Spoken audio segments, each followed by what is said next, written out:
बिहार में जिस तरह से लॉ एंड ऑर्डर की स्थिति है, इस पर बात करने के लिए हमारे साथ भाजपा के वरिष्ठ नेता हैं। क्या कहेंगे शाहनवाज हुसैन साहब, जिस तरह से बार बार लॉ एंड ऑर्डर पर सवाल उठ रहे हैं बिहार में? देखिए, बिहार में कानून का राज है। नीतीश कुमार जी के नेतृत्व में बिहार सुशासन के रास्ते पर आगे बढ़ रहा है।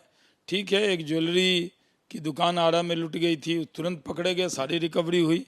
उसके बाद अररिया में एक ज़रूर पुलिस अधिकारी पे हमला हुआ, मुंगेर में एक एएसआई की हत्या हुई, लेकिन जो उसमें शामिल थे उनका तुरंत इनकाउंटर किया गया, उनको पकड़ा गया।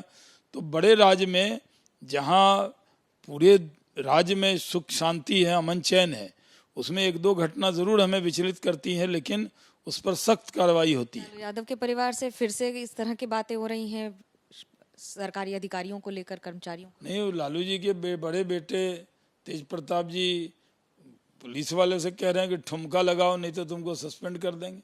अरे ठुमका देखना है तो कहीं और देखिए जाके। ये पुलिस वाले का ठुमका, ये क्या बात है भाई, क्या शौक पला है। लालू जी कहते थे खैनी लगाओ डीआईजी को, और डीआईजी खैनी लगा के देता था उनको। तो वो पुराना दौर याद आ रहा है। ये समझ रहे हैं जैसे सरकार में आ गए, ये कहेंगे अब पुलिस वाले ठुमका लगाएंगे। महाराष्ट्र में सामना में लेख छपा है ये कहकर कि देश दो हिस्सों में बढ़ जाएगा, बीजेपी जब जाएगी तब तक देश को बांटकर दो टुकड़ों में चली जाएगी। बीजेपी देश को कश्मीर से कन्याकुमारी तक एक करके रखे हुए। ये देश एक है, कभी नहीं बटेगा। देश में एक बार बंटवारा हो गया।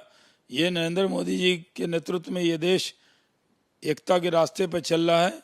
आप नॉर्थ से लेके साउथ तक देखें, ईस्ट से लेके वेस्ट तक, सब भारतीयों के मन में है एकता, और इसको लेकर हम आगे बढ़ रहे हैं। बाल मुकुंदाचार्य ने कहा है कि नमाज जो 5 बार चलती है उस लाउड स्पीकर से सर में दर्द होता है, इसलिए अब हम अदालत का दरवाजा खटखटा रहे हैं। नमाज तो 5 वक्त होती है, होगी, पूरी दुनिया में होती है। अब जहाँ लाउड स्पीकर का सवाल है उस पर अलग अलग सरकार की राय है, वो होगी, लेकिन नमाज थोड़ी रुकने वाली है। और हमारी सरकार का इरादा नमाज रोकने का भी नहीं है। ये सब कुछ बयान आते हैं वो अलग बात है, लेकिन नमाज तो होती है। और इस सर्वधर्म संभाव इस देश में, भारत संविधान से चलता है और संविधान में सबको धार्मिक आज़ादी है, इस पर कोई विवाद नहीं है।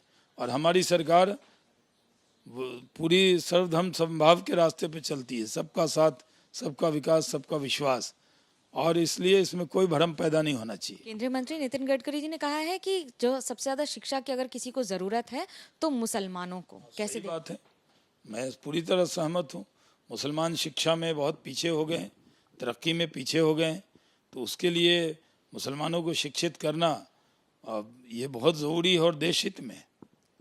और उसके साथ साथ कई ऐसी बातें जो राजनीति के कटघरों में खड़ी हो जाती हैं। कैमरा पर्सन सूरज पांडे के साथ मनोज्ञा लोईवाल, दिल्ली, एबीपी न्यूज़।